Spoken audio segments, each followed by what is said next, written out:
Hi, my name is Loren Wold, and I'm from The Ohio State University and one of the program co-chairs here for BCVS 2019 in Boston. And joining me today is Dr. Kristin Stanford, my colleague actually from Ohio State University. And today we're going to talk a little bit about her presentation regarding the role of brown adipose tissue on heart function. So thank you, Dr. Stanford, for being here today. Thanks for having me. If you could tell us a little bit about your study. Sure. So our lab has been very focused on brown adipose tissue. And brown adipose tissue is this thermogenic tissue that's really involved in energy expenditure. And previously we've shown that when you increase the amount of brown adipose tissue in a rodent model, you can improve glucose tolerance and decrease adipose tissue mass. So you improve this whole body phenotype. And we've now expanded these findings to look and see what happens when you increase brown adipose tissue in a mouse, how that affects cardiac function. So tell me a little bit more about brown adipose tissue, which I think is come into the literature a lot more frequently of late, and how is that different from regular, what we consider white adipose tissue? Right.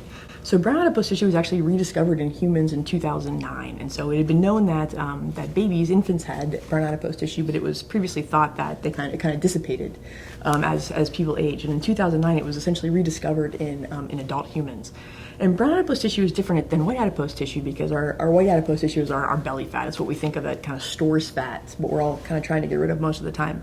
Whereas brown fat is involved in energy burning, so it's our good fat. So the idea is that if you can increase your brown fat, you could reduce your plasma glucose and lipids, and you could improve whole body health. So I think a lot of us are as you said, always trying to reduce the white adipose tissue, and most of us will resort to exercise. Right. And so how could your study work together with exercise? Absolutely. So it's kind of a double parallel with this. So one of our some of our previous work has actually shown that with exercise, we increase this lipokine from brown adipose tissue. So it shows that exercise can have this direct effect on brown adipose tissue, really increasing the endocrine function in brown fat.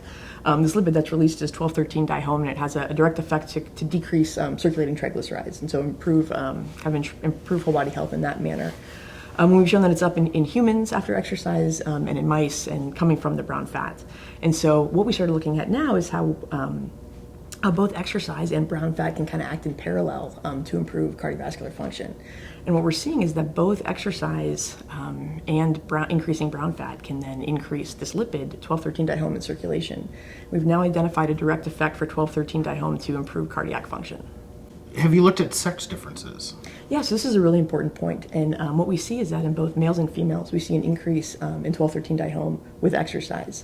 With our transplant models, we've only looked at that in male mice. But again, with exercise, we see that it's increased in both males and females. So you mentioned transplant. So tell us a little bit about how you do that. Sure. And where do you take that from? So in a mouse model, what we're doing is we're essentially doubling the amount of their endogenous brown adipose tissue. So we take the intrascapular brown fat depot in the mouse. Mice have this depot right in between their two scapula, and we take it from one mouse and we put it essentially in the belly of another mouse. We think that when it gets there, it reinnervates, and it's now in this place where it has access to circulation and to different adipose tissue depots. It can act directly on the white fat, and really gets a good blood flow so it can actually function in kind of a different way to improve maybe whole body health and cardiac function. So I think a consistent theme throughout the meeting has been inflammation and how that's involved in heart disorders of the cardiovascular system. So have you looked at, or if you can tell us a little bit about how the brown adipose tissue could be potentially related to immune function? Sure. We're just starting to look at that right now, and we do see some trends for brown adipose tissue to improve immune function. We don't have a ton of data on that right now, but we're kind of getting into that model to show, looking at if we increase the amount of brown adipose tissue in a model of myocardial infarction, how that can affect the immune function. It's definitely having an effect. We're just not quite ready to identify what that effect is quite yet. So you mentioned that the brown adipose tissue had been sort of rediscovered in 2009 in humans, and so how does your work potentially translate to the human population?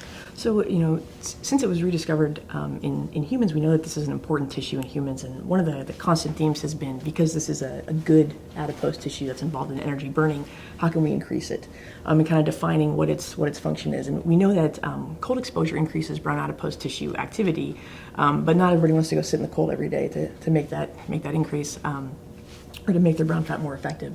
And so we've kind of been looking at other tools such as exercise or to increase brown adipose tissue activity, and then to kind of define what is increased from brown fat with some of these different stimuli like cold and exercise that can improve whole body function. And so we're very excited about this lipokine 1213-dihome, which is released from brown fat, and to see how it can function in both humans and in a rodent model. So do you envision us going into cold rooms and running on treadmills as a potential way to...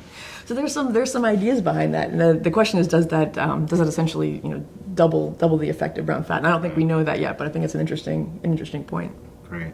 Well, thank you so much for your excellent work. It's been very interesting, both as a colleague and a member of AHA, to watch your work sort of change the field and how we understand the role of exercise and the role of potentially various cell types within the body, helping to alleviate heart disorders. And so I want to thank everyone for joining us today, and just a reminder that next year we'll be in Chicago, and we look forward to everyone's participation next year as well. Thank you very much. Thank you.